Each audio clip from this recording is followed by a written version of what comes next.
हरिओम आत्मी भक्तजनों, सप्रेम जय श्री हरि। आज का प्रसंग बड़ा रोचक कथा है। लोभ का प्रायश्चित। एक किसान था, वह हमेशा अधिक से अधिक कमाना चाहता था, लखपति करोड़पति बनना चाहता था, किंतु दिन भर खेतों में रटने के बाद भी उतना ही आता जिससे उसका जीवन गुजर बसर हो जाता।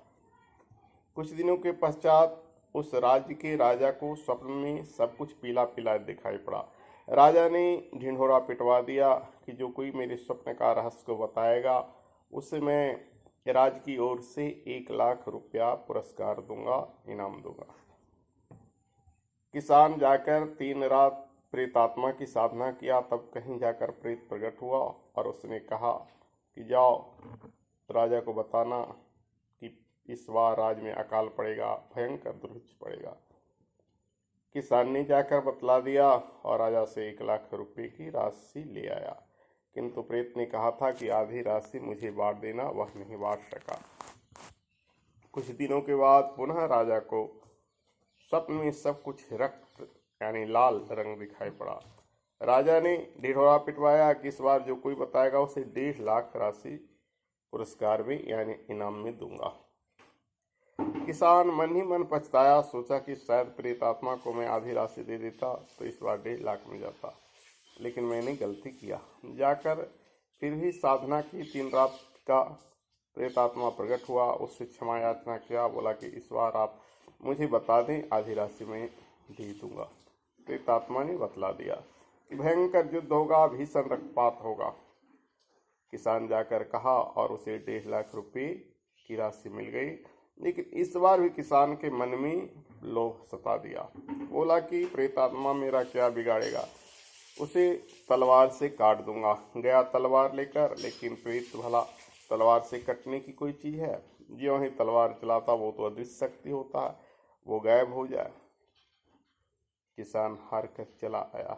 फिर कुछ दिनों के बाद राजा को स्वप्न में हरी से हरी वस्तु दिखाई दिया। इस बार राजा ने इनाम की राशि दुगना बढ़ा दी। बोला कि इस बार कोई बताएगा तो उसे 3 लाख रुपया इनाम दूंगा।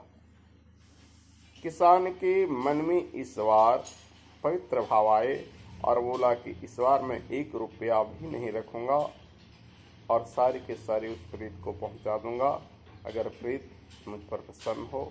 वह गया। इस बार उसे साधना भी नहीं करना पड़ा, प्रेत पहले से प्रकट था और बोला कि इस बार राज्य में हरियाली यानी हरियाली का मतलब है इस बार राज्य में सुकाल यानी अच्छी फसल होगी और राज्य समृद्ध होगा।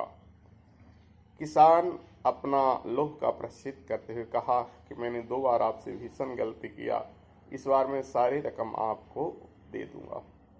प्रेत ने बोला मुझे रकम नहीं चाहिए, समय का प्रभाव है, पूर्व में सूखा पड़ा, इस कारण तुम्हारे मन में लोभ आया। दूसरी बार युद्ध होना था, इसलिए तुमने मेरे ऊपर तलवार चलाया, वैसा समय था।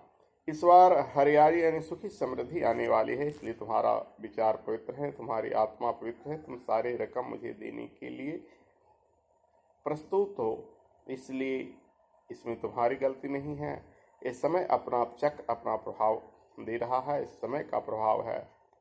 किसान ने राजा को जाकर सब कुछ बता दिया कि हरियाली समृद्धि आने वाली है और 3 लाख रुपया उसे इनाम मिला। जाकर प्रेतात्मा को दिया, किंतु प्रेतात्मा ने कहा मैं रुपये लेकर क्या करूँगा।